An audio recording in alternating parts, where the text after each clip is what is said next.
It's game week and it's a Keys to Victory Wednesday. Yes, we're bringing it back. Keys to Victory versus Ohio State here for the Texas Longhorns. And for those who don't know, it's a very simple exercise that we go through on game week. We're just going to talk about the things that we're going to need to see from the Texas Longhorns in this contest to say, all right, if this happens and this happens and this happens, Cody and I are each going to have three things that we talk about. If these three things happen, then that's going to go a long way in making sure that Texas comes out of Columbus victorious, starts out the season 1-0, and hopefully begins their journey down some sort of ticker tape parade through the dogfight that is the SEC schedule en route to all of their hopes and dreams for the season. Of course, this is all brought to you by the Man Eye Institute. Make sure and give them a call today, 844-WOW-2020, 844-WOW-2020. See life better at the Man Eye Institute. They are our presenting sponsor. Thanks so much to them. The Man Eye Institute, 844-WOW-2020 for all your LASIK, vision, cataracts, whatever it has for your eyeballs. Go check them out there. Cody, it's a Keys to Victory Wednesday. I can't believe we're finally back here. We're going to have our prediction show, the Prize Picks prediction show tomorrow here on the channel. I think you and I are both predicting a Texas victory, right?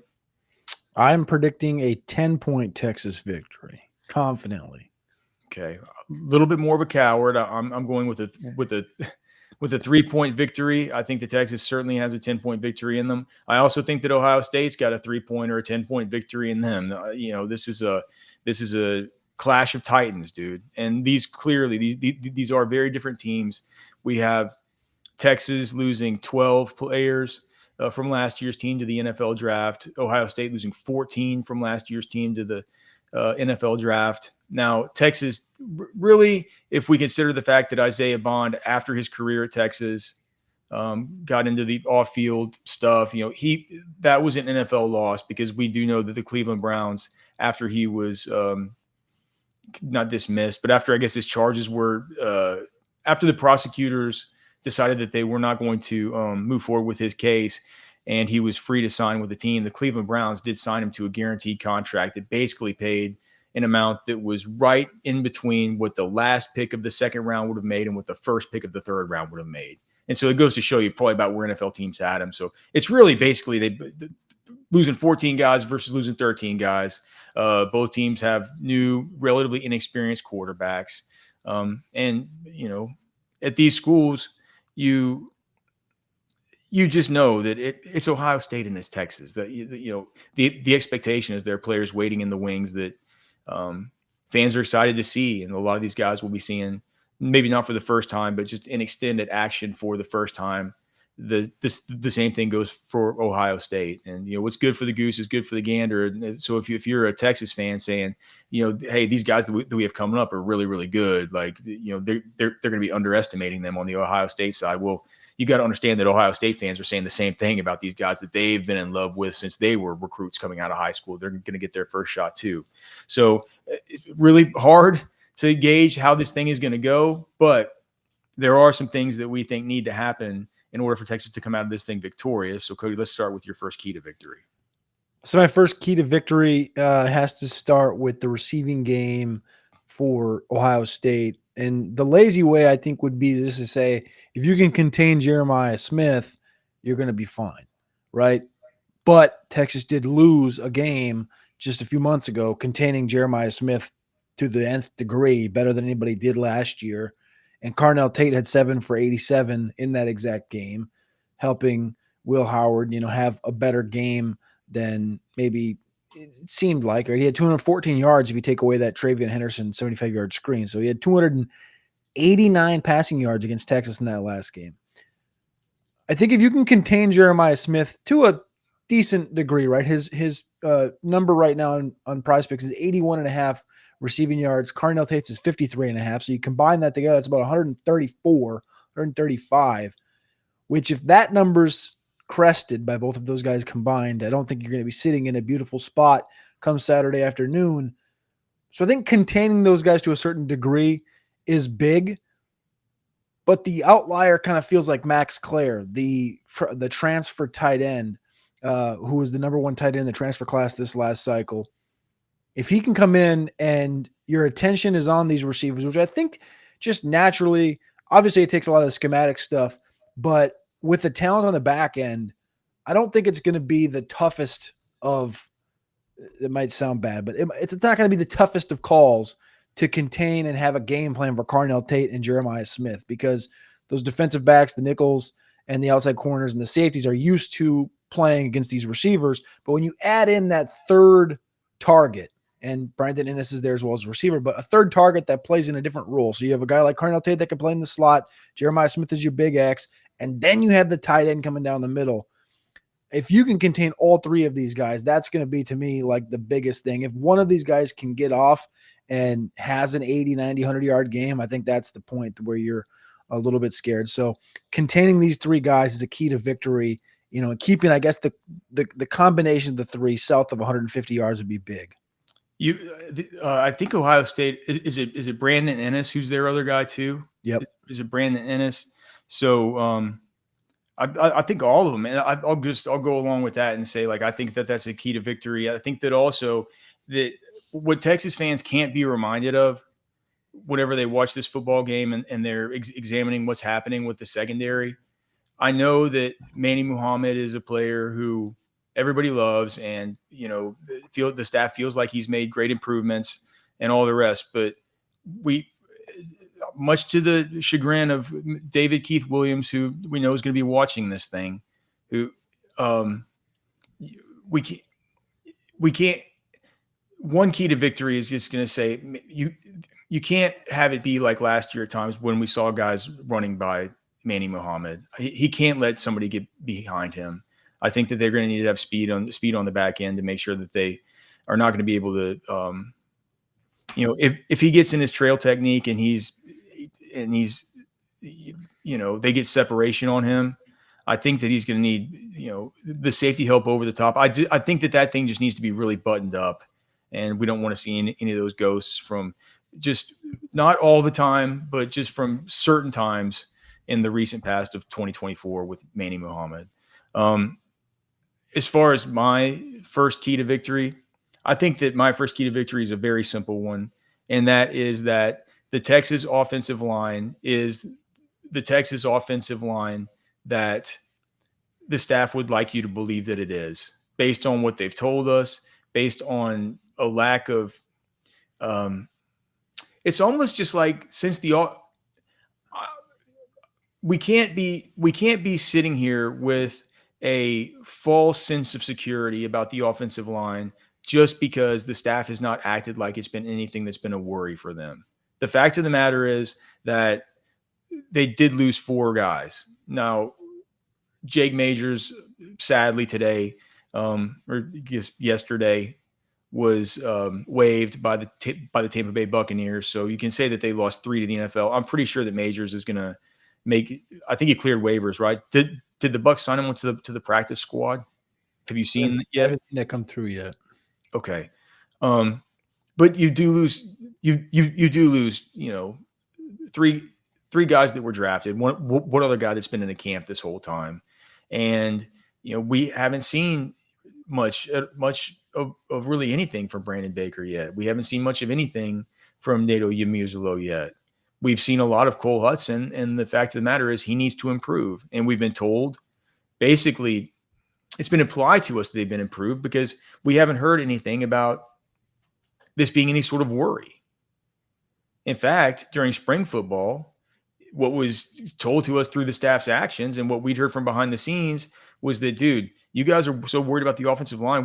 Where your worries need to be is about the defensive line. That's what the insiders close to the team were telling us, right? And then that's what the staff told us whenever they said, all right, we're going out and we're getting not one, not two, like we're going out and we're getting multiple more as far as these transfer defensive linemen after we've seen what we have through the whole spring, right? So we've been told that this offensive line's good, that it's suitable, that they're comfortable putting Arch Manning up behind it to play an SEC, an SEC schedule and play Ohio State and all the rest of it. I think that one of the keys to victory is that just simply what our eyeballs need to show us is that this offensive line is the offensive line that they've implied that it truly is, and that they're going to keep Arch up, and they're going to keep Arch upright.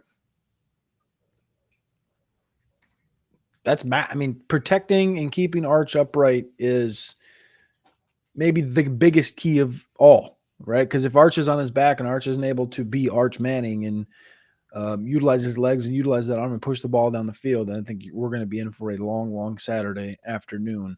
And after talking to Anand a couple of weeks ago, I think that this defensive line unit is a bit underrated for Ohio State, given how much they've lost. Speaking of defensive line, that's where I'm going to go with the Texas defensive line. And I have no worries about this edge group. In fact, like the way I think the game unfolds is this edge group controls the whole game.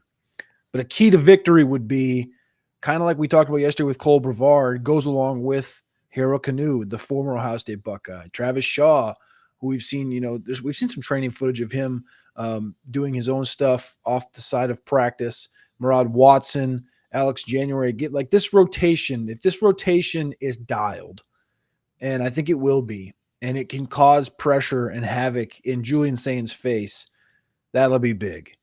But more so than that, the run defense. I think weathering the run game storm in the first half from Ohio State, that's got to be their focal point. That's got to be their key. The Ohio State key to victory is establishing run in the first half.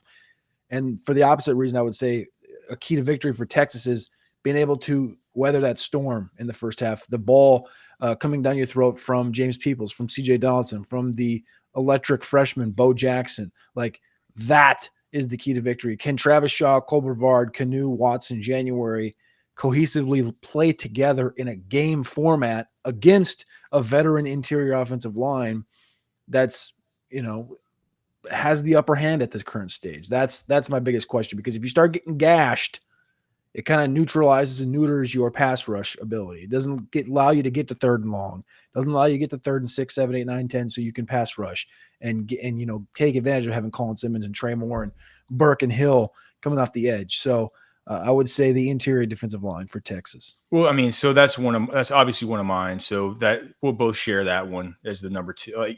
I think, and you said it perfectly, that not only does the interior defensive line need to be able to just clog up zone lanes and not get moved off their spot and be able to hold their ground, it's the situations that they're going to put these guys in whenever they're able to get into their dime package, their dollar package, their NASCAR package, where they can get the freaks list out there all on the field at the same time. And whenever you get into those packages where you have these 6 DBs and you have Julian Sain, a brand new quarterback there, and he's seeing ghosts, and next thing you know, you have these other demons, like you got Colin Simmons just with his ears pinned back, and you can't set that up on 3rd and 3. Mm-hmm. So certainly you and I are on the exact same page there. My final key to victory is one that it's funny because this is a subject that I don't even, you and I know a lot of ball, but what I don't know, I can't speak for you, is special teams and kicking and specialists and all this stuff. So for me, this is just going by the eyeball test. And I'm not saying the Texas special teams were bad last year. I'm not saying that at all. But I will say this: their specialists were kind of bad. Bert Auburn wasn't good as far as a place kicker. We know that Kern, the punter, was not good. They've made really, really big additions as far as those two positions in Bo Meester and in Mason Shipley. And I think that, Shipley was a guy who was 80% last season at Texas State in that 40 to 50 yard range. That range that it was just like, it was time to get puckered up, man. If you're Steve Sarkisian, if you're just a fan at home, right? It's Pucker City, went for a 42-yard field goal every single time. This thing could go any which way but loose. You have no idea. If you have a locked-in kicker that you feel like is 80% good in those kinds of spots, a kicker that at over 50 yards had a better percentage of kicks made than Bert Auburn did on all of his kicks, even the chip shots. Like, I think that if we see guys like Mason Shipley, just being a rock solid kicker, this game's gonna come down. It's gonna come down to 1 or 2 possessions, man. And you don't know whether or not that one kick is going to be one kick at the end where you're chewing your fingernails and you're closing your eyes and you're just waiting to see if the crowd cheers or if the crowd goes silent. or whether it's some random innocuous early third quarter drive that stalls and it's a 47-yard field goal where it ends up those 3 points are the 3 points that make the difference in the football game. But that needs to be locked down tight. And then with Bowmeister, we just need like the analytical profile of his. I'm not going to go through it all right now. We talked about it yesterday when we weren't even on the show because we're complete maniacs, but just the stuff about like the hang time and the net average and stuff like that. It's just all so much better than Kern. And a game like this where field possession is going to be at a premium, I think with like you want those two guys to be a lot better. Dude, that's like people talk about the third phase of the game. I think the Texas special teams are fine, but their actual specialists last year weren't fine. And so if we see improvement there this year, I truly think it's one of these things where it's not like, we care about all three phases. It's like, well, I mean, coaches say that because it's true. So that's my final one. I like it. Do you have one final key to victory? No, that was it. That was my second one. I'm good with those. I think those are the two big keys that I have. I'll just say this: causing havoc, causing pressure on Julian Sayin is going to be key. You go back. I know we were on the show with Chad last week at noon talking about how quarterbacks in their first starts were 0-18, and that's kind of circled around Julian Sayin being his debut this weekend. And I want to go back to that Ohio State-Texas game back in 2006. Ohio State was number 1, Texas was number 2, and there was a quarterback that made a debut in that game, and his name was Colt McCoy. He was 19 for 32, 154 yards, 1 touchdown, 1 pick in that game. That was his first Power 5 game. He played the week before that, but it was against I don't even remember what it was. It was like Tennessee Tech, Chattanooga, whatever, right? Playing in big games like this, there's buzz out there on X that Ohio State's taking this role of the underdog because Arch Manning gets all the conversation right now. Arch Manning this, Arch Manning that. Texas is number 1. And Ohio State's turning that, trying to say that we're the underdog. The bottom line is whichever quarterback can withstand the weathering from the defensive line of the opposite team, I think is going to get the key to victory with this one. And it's going to always come down to quarterback. As much as we love the trenches, the D-line, the offensive line, some of these stud receivers, whichever quarterback can kind of just ride the wave throughout this entire game, that's going to be the key to victory.